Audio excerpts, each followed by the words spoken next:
انہوں نے اپنے کرپشن کے کیسز ختم کرنے ہیں.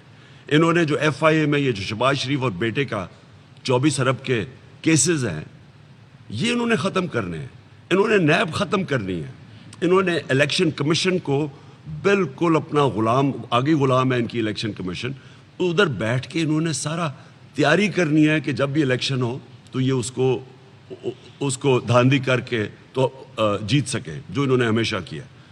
اس لیے سب کے لیے، نیوٹرلز کے لیے، ججز کے لیے، لائرز کے لیے، میں سب کو آج ایک پیغام دے رہا ہوں کہ یہ فیصلہ کن وقت ہے.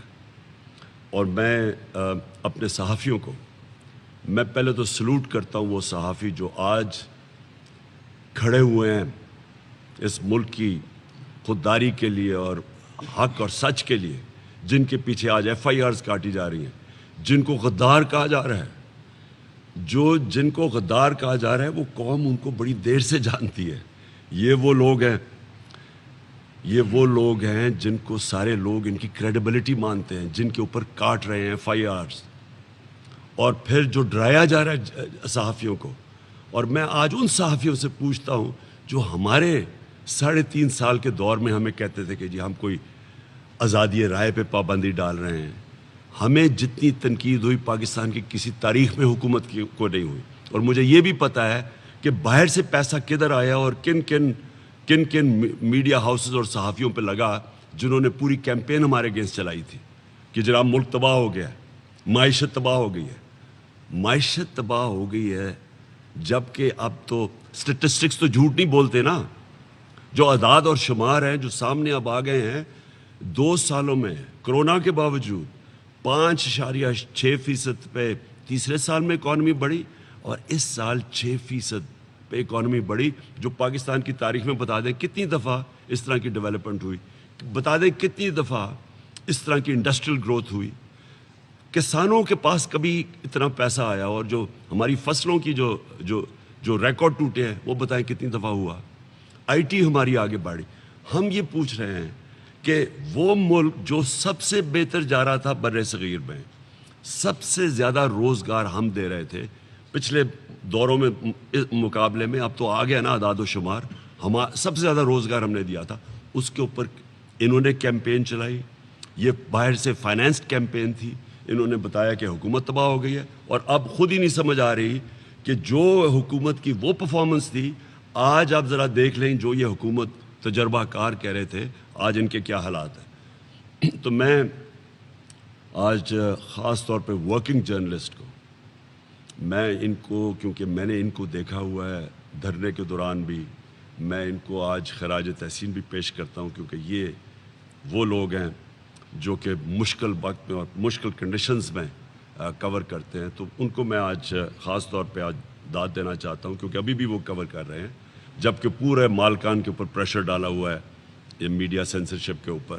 اور جو میڈیا ہاؤسز آج کھڑے ہیں پاکستان کی جمہوریت کے ساتھ، یہ بھی آج فیصلہ ہو جائے گا کون اس طرف ہے اور کون دوسری طرف ہے. اس کے علاوہ میں جو اب بات کرنا چاہتا ہوں، جو میں نے کل ایک رات کو ویڈیو دیکھی، جسٹس ناصرہ اقبال، ان کی یہ تھی ڈاکٹر جاوید اقبال، یہ ہیں ڈاکٹر جاوید اقبال کی بیوی جو کہ وفات پاک ہیں. ڈاکٹر جاوید اقبال علامہ اقبال کے بیٹے ہیں. جسٹس ناصرہ اقبال کے گھر پہ ریڈ ہوتی ہے رات کو، اور ان کی ویڈیو سرکولیٹ کر رہی ہے. میں آج پھر سے پوچھتا ہوں سب سے، اپنی عدلیہ سے، میں پھر سے اپنے نیوٹرل سے یہ پوچھتا ہوں کہ کیا یہ جو آپ سینز دیکھ رہے ہیں، یہ کون سی حکومت اس طرح کی چیزیں کر سکتی ہے؟ کوئی ڈیموکریٹک حکومت یہ نہیں کر سکتی. یہ صرف مجرموں کی حکومت کر سکتی ہے. اور اس طرح کے کئی اور سینز آ رہے ہیں. حماد اظہر کے گھر کے اوپر پورا حملہ کیا گیا، ان کی عورتیں اوپر بیٹھی تھیں، وہ پولیس دیوار چھلانگ مار کے چلی گئی.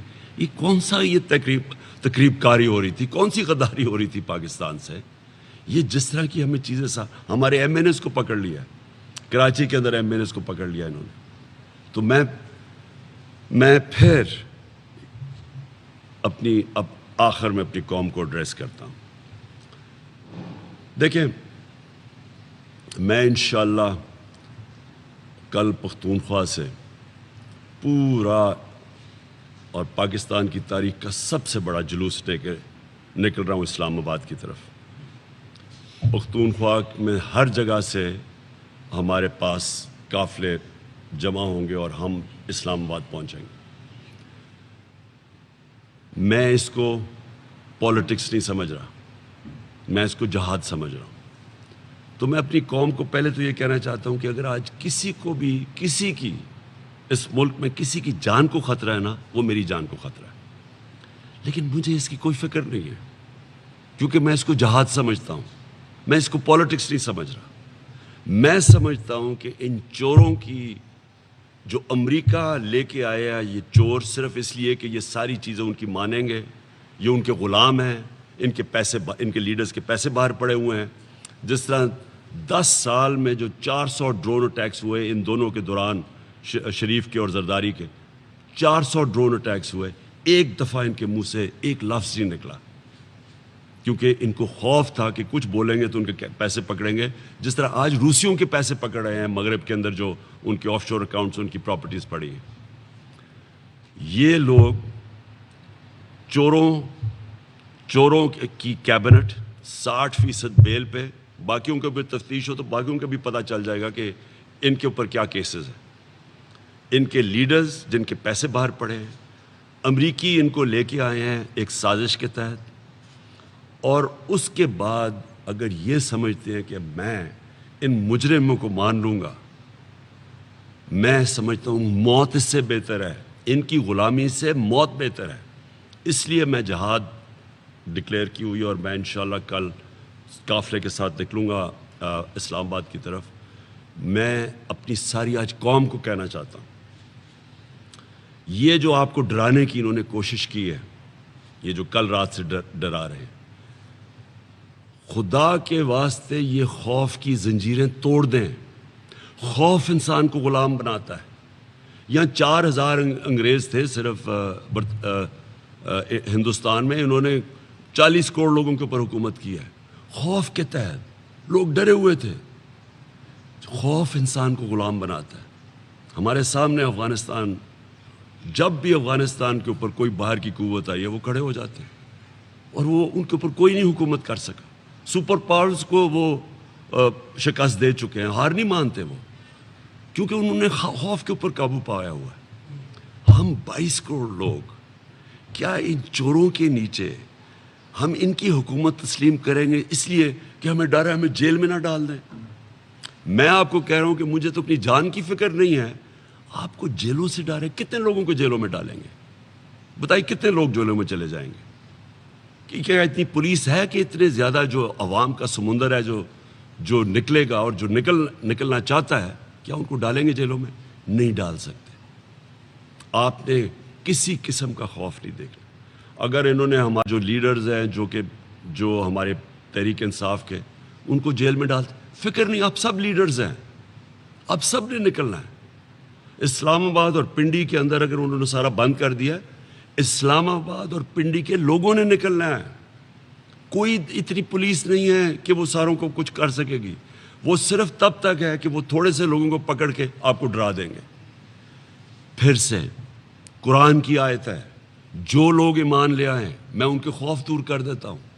ایمان والے لوگوں میں خوف نہیں ہوتا. زندگی اللہ کے ہاتھ میں ہے, عزت اس کے ہاتھ میں ہے, ہمیں کسی چیز کا خوف نہیں ہونا چاہیے, رزق اس کے ہاتھ میں ہے. میں پیغام اپنی پولیس اور بیوروکریسی کو اب دینا چاہتا ہوں. جو حرکتیں کی جا رہی ہیں, یہ جو اسلام آباد کا آئی جی یہ لے کے آئے ہیں, یہ ایک مجرم ہے. یہ سیف سٹی کے اندر, یہ کرپشن کے اندر اس کو نکالنے والے تھے. اس کو چوروں کو لے کے آئے ہیں اس لیے کہ مجرم ان کے سارے غلط کام کریں گے. جس طرح یہ جو اوپر مجرم بیٹھے یہ امریکنوں کے ہر غلط کام کریں گے. اس لیے میں ساری بیوروکریسی کو کہہ رہا ہوں, ہم ایک ایک کو دیکھ رہے ہیں. میں پنجاب کی بیوروکریسی سے پوچھتا ہوں اور پولیس سے کہ آپ حمزہ کے پیغام آپ مان کیسے رہے ہیں اس کی کوئی بھی آرڈرز؟ یہ تو ہے ہی نہیں, اس کے تو کل فیصلہ ہونے لگا ہے, اس کی تو میجورٹی نہیں ہے. یہ لوٹوں کے سر پہ اوپر آیا تھا, وہ تو سارے ڈسکوالیفائی ہو گئے ہیں. اس کے پاس تو میجورٹی نہیں ہے, اس کی تو کیبنٹ ہی نہیں ہے. یہ کیسے آپ کو حکم دے رہا ہے؟ کس طرح آپ اس کے حکم مان کے یہ غیر قانونی چیز کر رہے ہیں رات کو؟ ایک ایک کے ہم نام یاد رکھیں گے. کوئی آپ کا سول سروس کا، بیوروکریسی کا، آپ کا قانون ہے کہ آپ غلط آرڈرز ماننے کی ضرورت نہیں ہے آپ کو. ان لافل آرڈرز آپ نے نہیں ماننے. کس بیسس پہ آپ نے یہ کیا؟ وارنٹ کے بغیر لوگوں کے گھروں میں گھس گئے. ایک ایک کا ہم نام نوٹ کر رہے ہیں. اور یہ جو اسلام آباد کا آئی جی ہے، اس کو تو خاص طور پہ، کیونکہ اس کو تو ویسی سزا ہونی چاہیے تھی، اور اسی لیے اس کو لے کے آئے ہیں، کیونکہ یہ جو چور ہیں یہ ہر ان کی بات مانیں گے. تو لہٰذا بیوروکریسی کو میرا پیغام ہے، ان لافل آرڈرز آپ مانیں گے، آپ کے اوپر ایکشن لیا جائے گا.